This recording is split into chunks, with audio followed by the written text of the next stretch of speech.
Hello বন্ধুরা, দেখো এটা ফ্রেঞ্চ ফ্রাই তৈরি হচ্ছে। প্রথমে আলুটা হালকা করে সিদ্ধ করে নিয়েছে, তারপরে এটাতে কর্নফ্লাওয়ার দিয়েছে, ডিম আর হালকা গোলমরিচ, নুন সব দিয়ে ফেটে আলুগুলো এই যে দিয়ে দিয়েছে।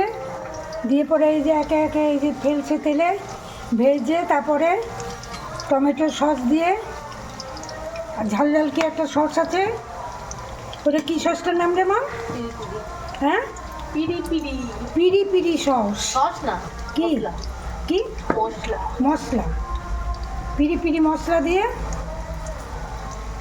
সব খাবে। যে যেগুলো হয়েছে এটা খেয়ে দেখি কেমন হয়েছে। দাঁড়াও দাঁড়াও, তুমি খাচ্ছ কেন? তোমার ভিডিওটা করি, দাঁড়াও নাও দেখি কেমন হয়েছে বলো।